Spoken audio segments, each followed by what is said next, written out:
Hello everyone, welcoming you all in our today's session. आज हम class 5th EVS text book से 5th chapter सीखेंगे। Chapter का name है family values. Role in decision making. We live together in a family. हम सारे एक family में रहते हैं। Every persons likes and dislikes are different. हर पर्सन की लाइक और डिसलाइक अलग होते हैं। Thoughts and their opinions can also differ. किसी के थॉट्स और ओपिनियंस भी डिफर कर सकते हैं।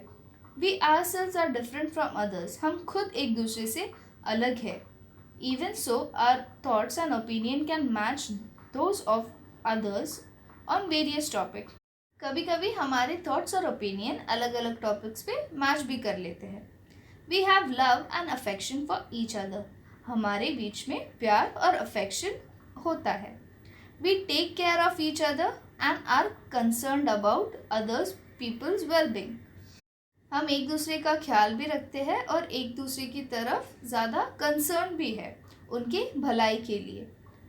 We talk to each other before making decision about anything in the house. हम एक दूसरे से बात करते हैं अगर कोई भी डिसीजन लेना हो पूरे घर में। We consult each other and make decision that everyone agrees with. हम एक दूसरे से बात कर कर डिसीजन लेते हैं जो डिसीजन सारे अग्री करें। In this way we are part of decision making in family. इस प्रकार से हम डिसीजन मेकिंग के पार्ट है हमारी फैमिली के। What happens when everyone has a role in decision making? क्या होता है जब हर एक का रोल होता है डिसीजन मेकिंग में। Each person gets an opportunity to say what they think. Her person को एक अपॉर्चुनिटी यानी एक मौका मिलता है कि वो बताए कि वो क्या सोचते हैं। By asking everyone's opinion, the subject is thoroughly discussed from everyone's aspect. हर एक का डिसीजन या हर एक का ओपिनियन सोचते हुए एक सब्जेक्ट को बहुत अच्छे से स्टडी किया जाता है। हर एक के हिसाब से हम उस सब्जेक्ट को समझ सकते हैं। We feel like a more important part of family when we see that our opinion is valued. जब हमारे ओपिनियन को वैल्यू दिया जाता है तभी हम एक इम्पॉर्टेंट पार्ट ऑफ फैमिली है ये हम कंसिडर कर सकते हैं। Just as we have a role in making decision in our family, we have a role in public decisions also. जैसे ही हम हमारे फैमिलीज में डिसीजन मेकिंग का रोल निभाते हैं वैसे ही हम पब्लिक डिसीजन मेकिंग में भी हमारा रोल निभाते हैं। In newspapers we read are matters requiring public participation. हम न्यूज़पेपर में ऐसे मैटर्स पढ़ते हैं जो पब्लिक पार्टिसिपेशन के रिलेटेड हो।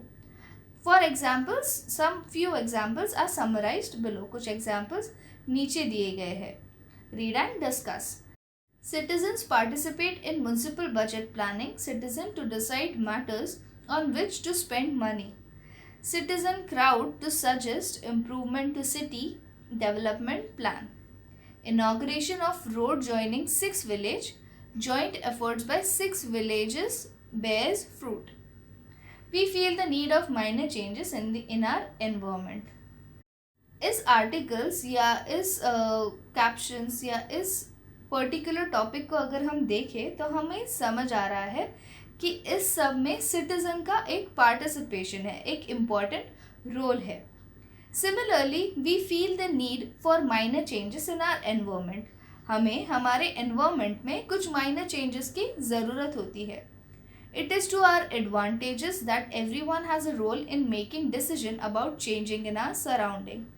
ये एक एडवांटेज है कि हम हमारा एक डिसीजन दे सकते हैं हमारे सराउंडिंग के चेंजेस के लिए।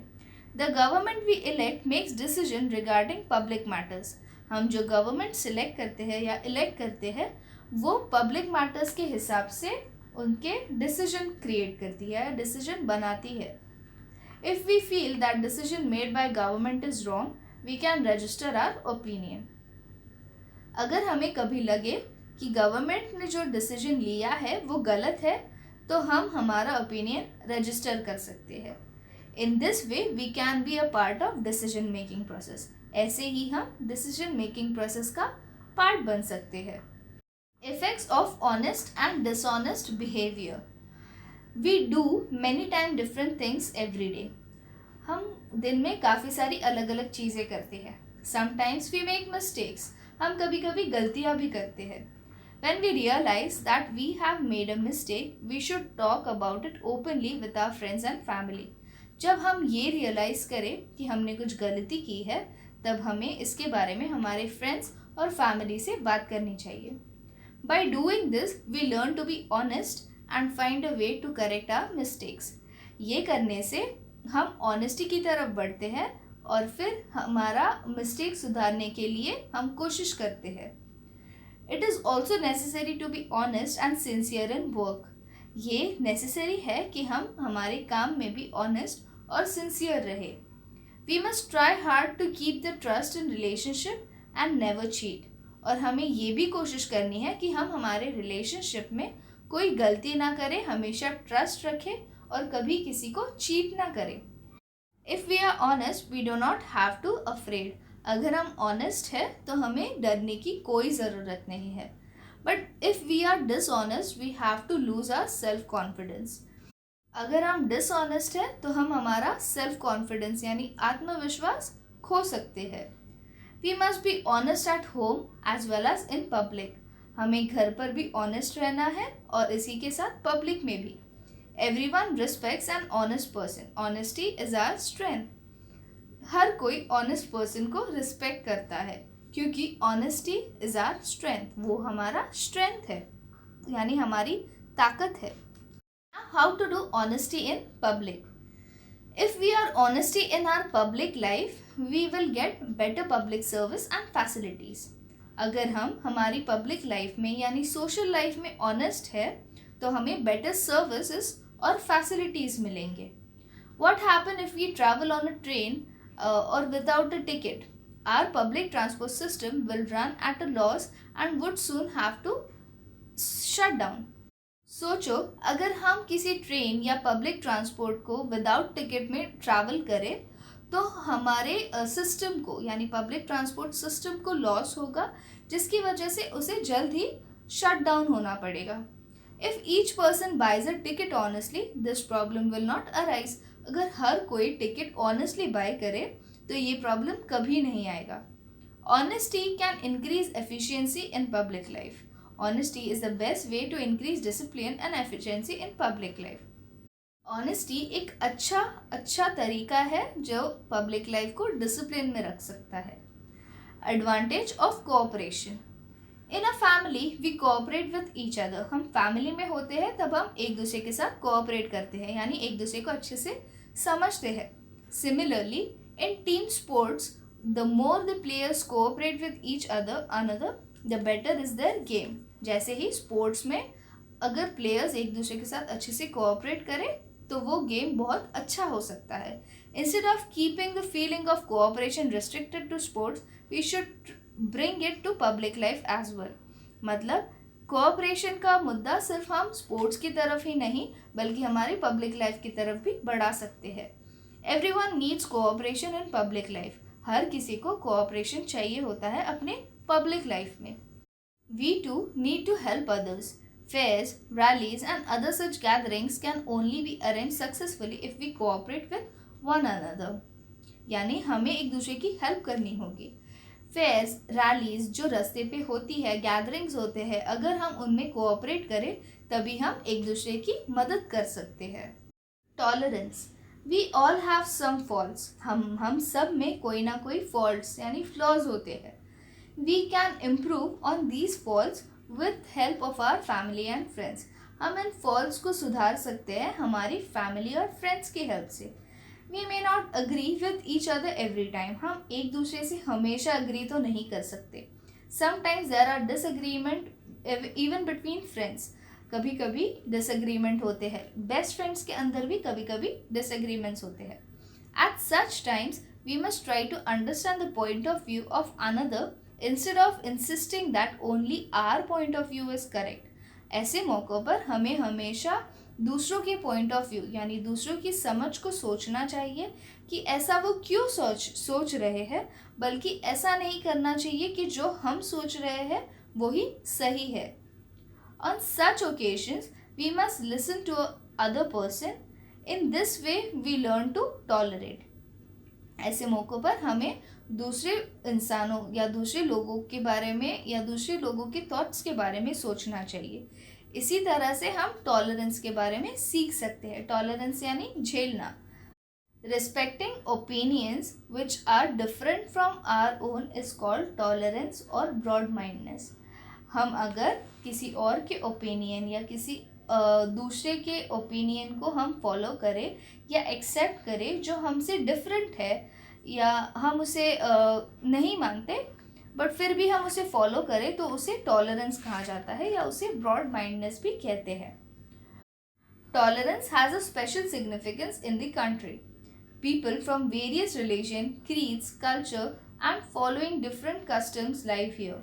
हमारी कंट्री में टॉलरेंस का एक बहुत बड़ा महत्व है। हमारी कंट्री में बहुत अलग अलग प्रकार, अलग अलग रिलीजन, अलग अलग कल्चर्स के लोग रहते हैं। That is why it is necessary for everyone to be tolerant और ब्रॉड माइंडेड। इसीलिए हम उन कल्चर्स को मानने के लिए हमें ब्रॉड माइंडेड और टॉलरेंट रहना ज़रूरी है। Diversity can be preserve through tolerance. Diversity tolerance की वजह से प्रिजर्व हो सकती है। Diversity enriches our social life. It encourages us to think others with concern. Diversity होती है वो हमें एनकरेज करती है कि वो हम दूसरों के बारे में कंसर्न से सोचें। We can solve problems in our environment by being broad minded. हम हमारे एनवायरनमेंट के प्रॉब्लम्स सॉल्व कर सकते हैं जब हम ब्रॉड माइंडेड हो। Gender equality. Boys and girls और man and women are equal as human beings. Boys और गर्ल्स, मैन एंड वुमेन ये सारे इक्वल है ह्यूमन बींग्स से जाने जाते हैं। Considering boys and girls to be equal without discriminating is called gender equality. यानी लड़का और लड़की को इक्वली मेजर करना या उनके बीच में कोई डिस्क्रिमिनेशन या भेदभाव नहीं करना, उसे जेंडर इक्वालिटी कहते हैं। Boys and girls must respect one another. Girls को भी बॉयज़ को रिस्पेक्ट करनी होगी और बॉयज़ को भी गर्ल्स को रिस्पेक्ट करना होगा। In the company of our friends we consider all of them to be equals. हमारे दोस्तों की कंपनी में हम एक दूसरे को इक्वल ही मानते हैं। We must maintain this sense of equality as citizen when we grow up. जैसे ही हम बढ़ेंगे, जैसे ही हम बड़े होंगे, तभी हमें ये इक्वालिटी का सेंस हमेशा हमारे माइंड में रखना है कि बॉयज़ और गर्ल्स इक्वली होते हैं। By developing this sense of equality everyone gets to learn and make progress. जैसे ही हमारा ये सेंस इक्वालिटी का बढ़ते जाता है वैसे ही हम कुछ अच्छी चीज़ें सीखते हैं और प्रोग्रेस करते हैं। Food, clothing, shelter, health and education are common needs for men and women. खाना, कपड़े, शेल्टर, हेल्थ और एजुकेशन ये सारी चीज़ें मैन और वुमेन के लिए इक्वल होनी चाहिए। For the purpose of equality each of these needs must be fulfilled properly. Equality अगर देखी जाए तो ये सारी नीड्स एक दूसरे में मैन और वुमेन में इक्वली डिस्ट्रीब्यूट होनी चाहिए। Man and women have equal rights to facilities such as these. Man और वुमेन को ये सारी फैसिलिटीज़ लेने का इक्वल राइट है। Similarly, men and women must get equal opportunities and progress. Similarly, men और women को प्रोग्रेस में भी इक्वल अपॉर्चुनिटीज़ मिलनी चाहिए। आप जब अपने क्लास में ये चैप्टर पढ़े तभी आप अपने फ्रेंड्स के साथ डिस्कस करके एक स्लोगन जेंडर इक्वालिटी पे बना सकते हो। आई होप आप सबको ये चैप्टर समझ आया। अगर आपको कोई भी डाउट हो तो नीचे कमेंट में ज़रूर लिखें और ऐसे कई सारे वीडियोस के लिए हमारे चैनल को सब्सक्राइब करें। इसी के साथ इस वीडियो को लाइक और शेयर भी करें। Thank you.